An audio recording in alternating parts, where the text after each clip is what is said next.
Hello again, everyone. So today I figured I'd go over the MPC Odyssey plugin. For those of you who are into synthesis and sound design, you might get a kick out of this. For those of you who are new to synthesis and sound design, I'll try to be as straightforward as possible with the description of the parameters and what have you, and use use practical examples. Let's just put it that way. So without further ado, let's go ahead and get started. All right, guys. So I'm starting off with a new project. Let's go to a new track, new plugin track. We want to do the Odyssey plugin. All right, there we are. There we have it. All right. Another cool thing about the MPC3 is if I ever want to alter any of the plugins parameters, all I would have to do is just tap this little icon right here. And here we go. We have the Odyssey plugin. All right, so now, where do we start? Okay. So let's start with the frequency section. This section is responsible for tuning the synthesizer. You can either tune you can tune the VCOs autonomous of one another, or you can join them in tandem with one another by pressing the sync button. And again, VCOs, voltage control oscillators, basically two sound generators. So whenever I tap a pad, you're hearing two oscillators go off at the same time. It's kind of like having two synthesizers stuck to one another. Not unlike the JX08 by Roland. I've done a few videos on that. So let's see here. If I sync them up, you get that type of sound. If I unsync them, you get this. And again, you can tune these autonomous of one another. So what I'm going to do is I'm going to change the frequency of oscillator number 1. If I sync them up, you can tune them in the same intervals.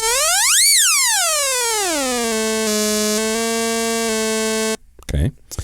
All right. So let's go down here. So now we have a bunch of sliders and what have you. They're basically mirror images of one another. You have FM with mod for oscillators 1 and 2 respectively, right? So what does all of this mean? Well, here's the thing. We're going to come back to that. And I have my reasons for that, because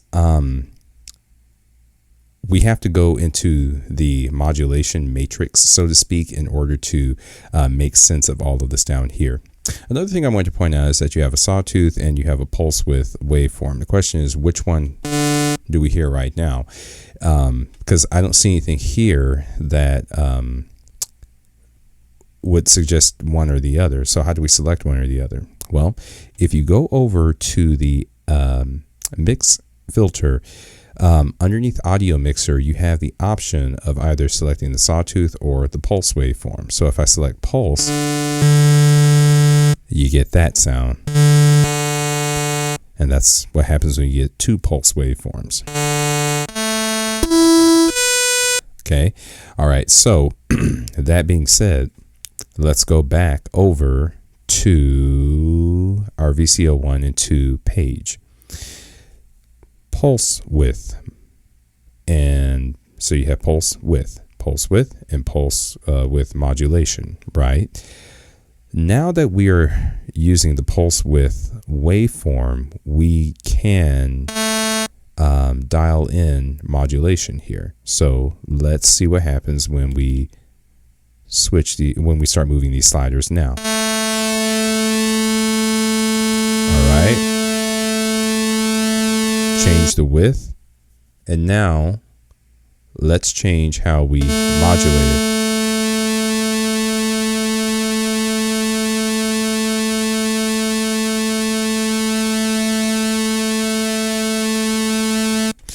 All right. So one important thing to note is that feature is exclusive to the pulse waveform. For right now, what I'm going to do is I'm going to lower the amplitude of VCO number 2, so that way you can hear the effect more overtly. Great. Now, this slider that says mod, well, what does that mean? Or more specifically, what is causing the modulation? Well, two things. You have options here.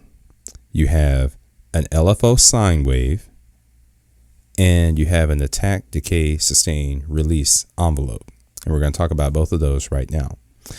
Let's go over into the modulation envelope section. By the way, let's go back for a second. Right now, I have this set for sine wave LFO modulation. So LFO, low frequency oscillator. Think of it this way. There's a tiny oscillator in the background that's going off, constantly moving, constantly making sound. You can't hear it. Again, low frequency oscillator. Typically inaudible. You can make music, or you can you can generate sound from a low frequency oscillator. If you dial the rate extremely high, you'll be able to hear it. But in this instance, you won't hear anything. It's solely a modulator. So basically, it's something in the background that modulates or changes the attributes of the audible waveform. And that's what you're hearing right now.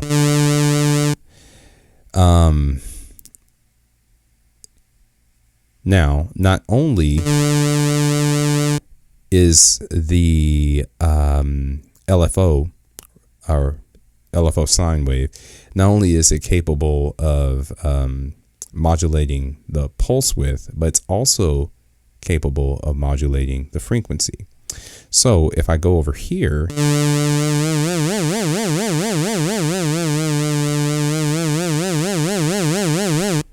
now you're getting frequency modulation. Basically what's happening is the pitch is being bent by way of the LFO. By the way, that's what FM stands for, frequency modulation. That's how you get those Namco Pac-Man sounds. Right? Okay. Namco, don't come after me. I didn't steal that from you. I just happened to come across it. I don't think that they can sue for that. I hope not. All right. Anyway, now over here underneath mod and envelope, you have a low frequency oscillator section. You can change the speed of your LFO, or the rate of your LFO.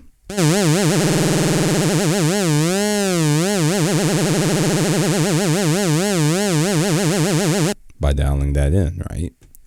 So again, going back to a very, very important, PSA. So 2 sound generators, several modulation points. It's just a matter of understanding where your modulation points are, how to alter the parameters, and what they're ultimately impacting. In this case, I have my sine wave LFO modulating pulse width and the frequency of VCO1. Okay. All right. Now, we have other options down here.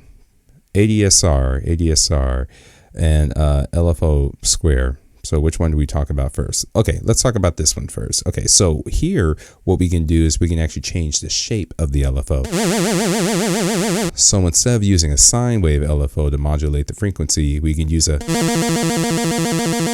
square wave LFO. So now the pitch change is very abrupt, right? Yeah, that's giving me definite Nintendo vibes. Nintendo, don't come after me, because I know how you guys are with I know how you guys are on that. I'm not even a gamer. I mean, anyway, so that's how that works, right? Okay, so let's dial the FM down for a moment. We'll leave the pulse width.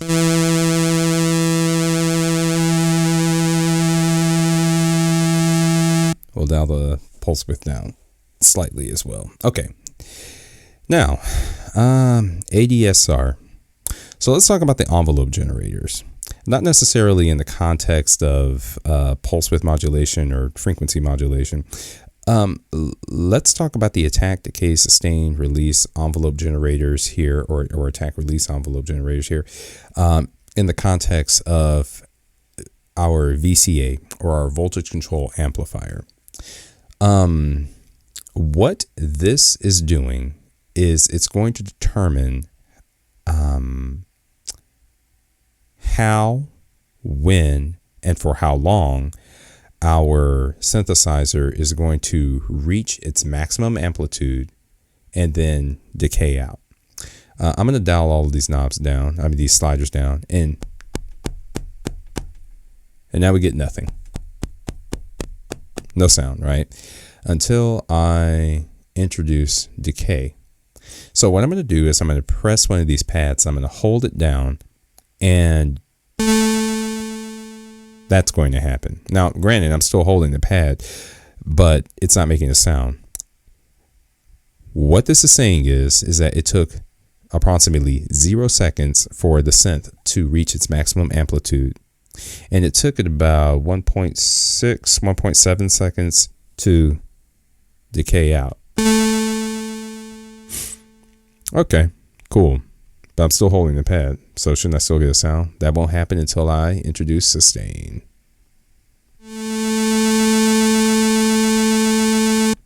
And now notice how the sound stops abruptly when I release the pad, right? Well, if I introduce release, it'll take about, well, let's dial it up to about 1 second. It'll take approximately 1 second for the sound to die out entirely. And there we go. All right, so that is how your envelope generator works.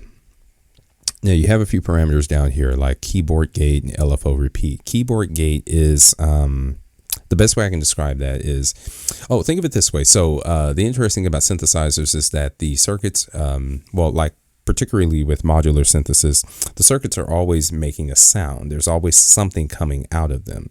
But it's not until we introduce gates and VCAs that we can control when we want the sound to be audible. So right now, the synthesizer is making a sound.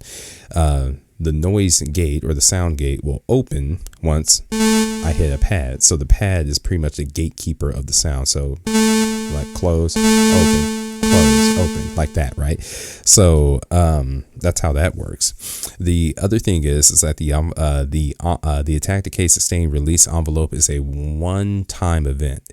So every time I hit the pad, you hear an instance of your ADSR or your envelope generator. Watch this. If I select LFO repeat, you'll see that same square waveform. In other words, what's about to happen is I'm going to touch the pad one time, I'm going to hold it, and then all of a sudden you'll hear this square wave LFO go off in the background. And it's going to keep repeating over and over and over again. But the cool thing about it is that with every, with every instance, or should I say with every 90-degree cycle of this LFO waveform, or every time it reaches its peak, you'll hear another instance of the envelope generator. So if I were to change the parameters here of the ADSR,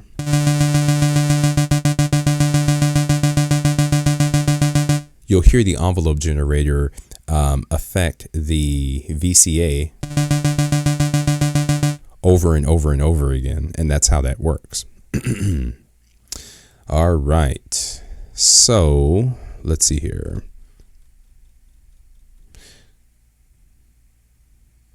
Okay, so now let's jump over to the filter section. What I'm going to do now, let's give this some sustain and release. Cool. All right.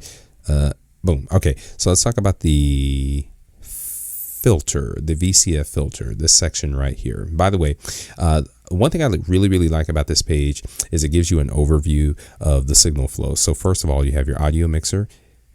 The audio flows into the VCF, or the voltage control filter, then into the high pass filter, and then the VCA amp, which is the component of the synthesizer that's responsible for you hearing the sound. All right, so up here we have a VCF cutoff and we have a high pass cutoff. So think of this as think of these parameters as This section determines what low frequencies I want to come what low frequencies I want audible, and this section determines what high frequencies I want audible. So basically, you're customizing a bandpass filter.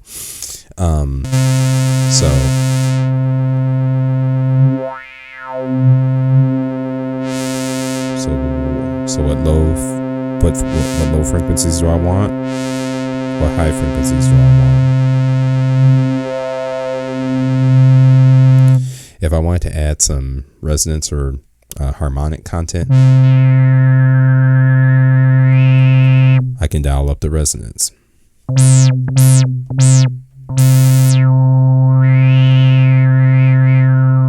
Okay. All right. So now let's talk about envelope generators and how they relate to the frequency cutoff. So I'm going to dial the CV down for the frequency cutoff for right now. Oh, and by the way, you have two options here. You have ADSR and AR. I'm going to select AR. Previously, if you noticed, there was a section up here simply labeled AR, or attack release. Well, that is yet another envelope generator. It's the exact same thing as the ADSR, without the D and the S. Basically, it's basically just a stripped down envelope generator. So basically you get to time the you get to dial in how much time it takes for the how long it takes for the modulator to reach its maximum amplitude and how long it takes to die out. So basically just think of a triangle: attack, release, attack, release. Okay. They could have just as easily used attack decay, but whatever. Anyway, oh, you Akai people. Anyway, what I'm going to do is I'm going to dial up the CV, and what I'm going to do is I'm going to dial down the CV, the VCF cutoff, and the HPF, or the high pass filter cutoff. Okay, now I'm in attack release mode right now. I'm going to dial up the attack. Watch what happens. All right. So, in effect, what's happening right now is the attack slider is moving the VCF cutoff and the high pass cutoff to their maximum positions, but it's doing it very slowly because I told it to. I told it to allow for 2 seconds, and then the release is happening suddenly as well. So let's dial up the release, and now we hear a swell and like an implosion all of a sudden, right? So that's pretty much how that works. Okay, let's talk about actually, let's go over here to the VCA or the VC amp. I'm also going to use attack and release here. Now, if I dial up the modulation,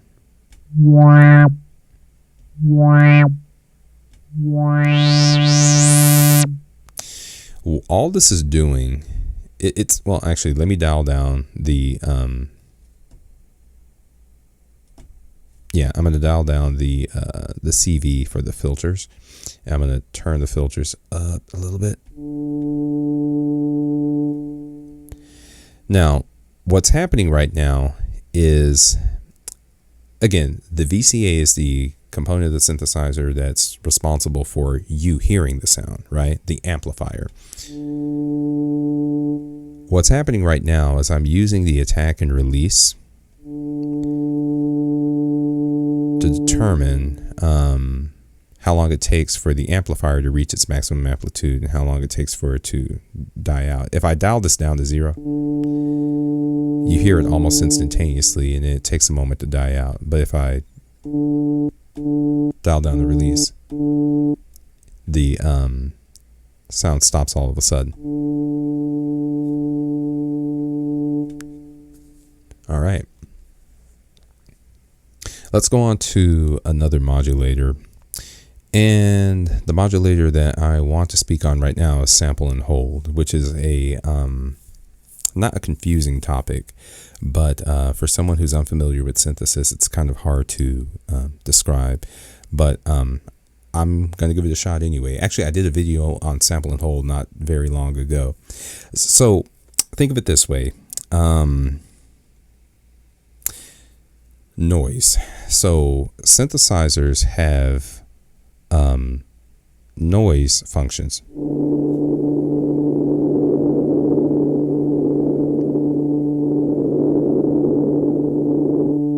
The question is, what is noise? Well, noise is essentially what happens when you take a cluster of frequencies and you play them all at once. You get a hissing sound, right? That thing that happens when you crank the gain on your preamp. When you crank the gain on your preamp up too high, you just get a lot of hiss and sizzle and what have you. It's basically just a cluster of frequencies just going off at random intervals at the same time. What sample and hold does is it captures one of those random intervals at a specific frequency and it holds it out until something tells it to sample yet another frequency and hold it out. Right. So that's pretty much what's happening right there. So just think of it as, that's the best way to pretty much explain it. You're basically just selecting, random frequencies in random intervals, and you're holding them for a specific duration.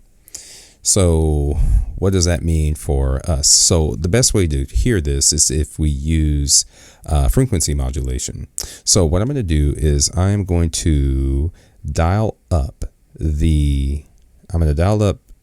VCO number 1 for sample and hold.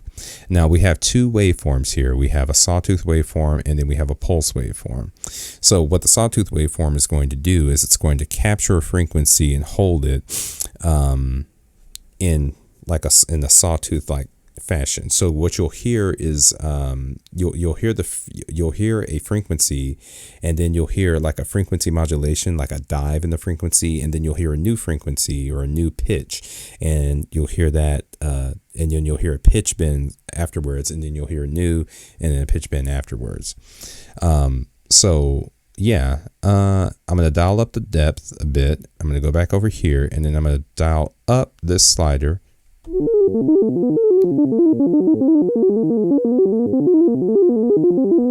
There you go. What was that? What was the name of that show? Hollywood Squares. No whammies, no whammies. I don't remember. But TV networks, don't come after me because I am not trying to steal your sounds. I really am not trying to steal your sounds. It's kind of funny because the more I say that, the higher the likelihood of them coming after me. I need to shut up. But anyway, that's how that works, right? Now, if I go over to if I switch the waveform to pulse, maybe I should hold on. Let me dial up the.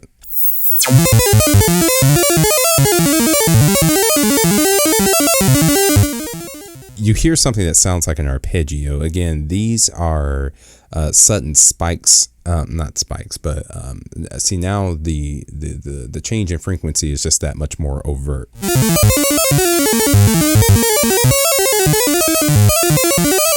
You can use this depth attenuator here.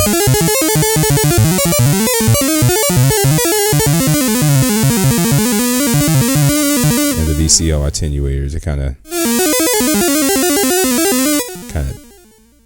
tame that. You can also use, okay, I see what lag is doing. It's basically, it basically just delays the effect. All right. Right now I'm using noise as the modulator, because again, cluster of frequencies, capture a random frequency, hold it, capture a random frequency, hold it. Well, you can also use pulse width.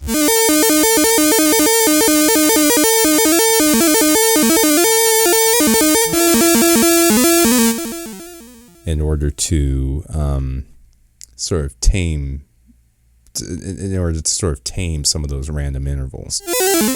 But that's what sample and hold is doing. But the cool thing about sample and hold is not only can you use it to modulate the frequency or the pitch of your oscillator, but you can use it to modulate your VCF filter as well. Let's see here. And again, it's not as overt with the VCF filter, but it still works, right? Okay, so for the most part, Odyssey, again, 2 noise generators, several modulation points. You have LFOs, you have sample and hold, you have envelope generators. The question is, how do you want your modulators to affect your sound? How do you want it to, how do you want to use these tools to mold the sound that you want? And for the most part, that's pretty much it. It's sort of, you're sort of working backwards in so many ways. You find your modulator and you ask, okay, so what do I want this modulator to do? What task do I need it to fulfill? Oh, I want it to change the pitch. Oh, I want it to modulate my filter. Oh, I want sample and hold to change my pitch in random intervals at this point. That's what this synthesizer is designed for. Let's see here. Let's see. I'm going to dial down sample and hold for a moment. And where's my sound? Did I lose my sound? I lost my sound. Hold on.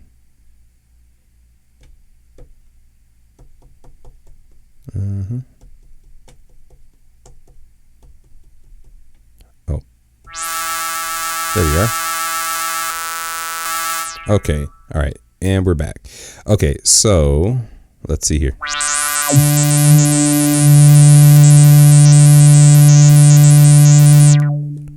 Now let's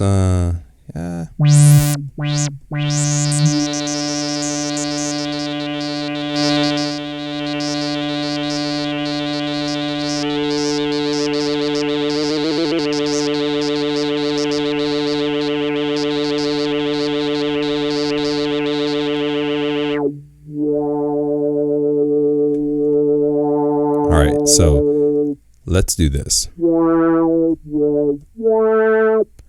All right, and let's talk about echo for a moment. Well, echo is basically, well, like the name implies, it's like an echoplex emulation. It's like a delay reverb utility built into the Odyssey synthesizer. I'm going to switch it on. I'm going to sync it. And I'm going to dial the sync over to quarter notes. Yep, right here. Wait, right there. Quarter notes. I'll dial up the sustain. Crank up the echo mix.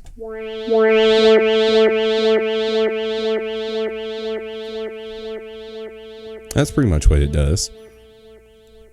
Basically just a baked in delay reverb kind of situation. Nothing to it really.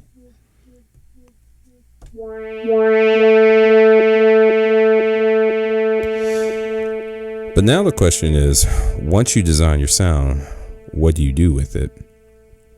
Well, me personally, sometimes I'll save a patch, but then sometimes I'll just sample what I have. So in order to do that, I'm going to hold shift, go into sampler by pressing the mix button. All right, so right now the MPC sampler is set to sample inputs number 1 and 2. What I'm going to do is I'm going to double tap here. I'm going to dial all the way down to resample left and right. Basically what I'm telling the MPC to do is to sample its sample itself. So I'm going to arm it and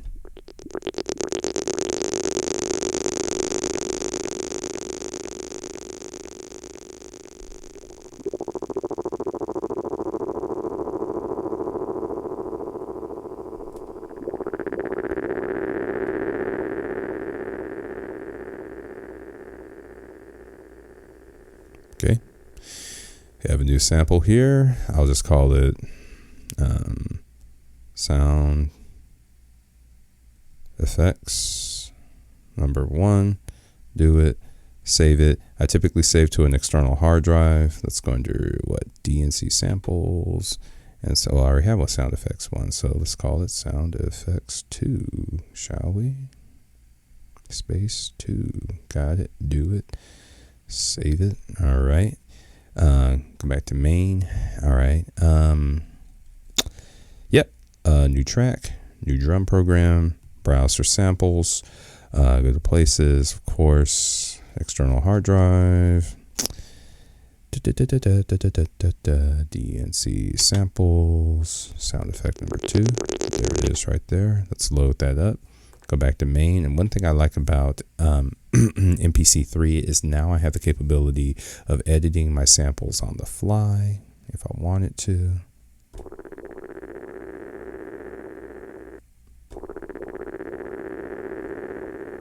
Excellent. And if I want to, let's see here. Where am I? Oh, go back to main. Let's see. Go to our pad mixer here. We have our, okay, so now I'm getting deep in the weeds here. Sends. Let's just go to effects. Let's add an insert here. I don't know. What do you guys want?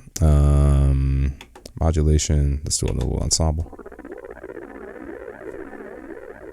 Cool. All right. What else? Delays? Sure. Why not? Delay on top of delay. Cool.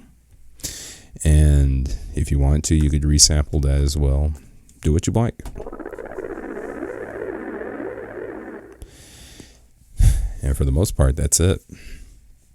Let's see. Let's go back to the Odyssey here. And so, say it again. Perfect for sound design. Well, I wouldn't say perfect for sound design. It's definitely useful for sound design. It's not capable of doing everything, but when it comes down to the more rudimentary features, when it comes down to synthesis, the usual suspects, as it were, yeah, I would definitely go for it. So I just say this, dive into it and experiment, see what you think. And for the most part, guys, that's it for the Odyssey. All right, guys, so that pretty much does it for the MPC Odyssey plugin. If you guys have any questions about this plugin or anything MPC related or anything music related for that matter, please feel free to leave questions in the comment. I'll be sure to answer those questions as quickly as I can. And until then, I'll catch up with you guys next time. See you later.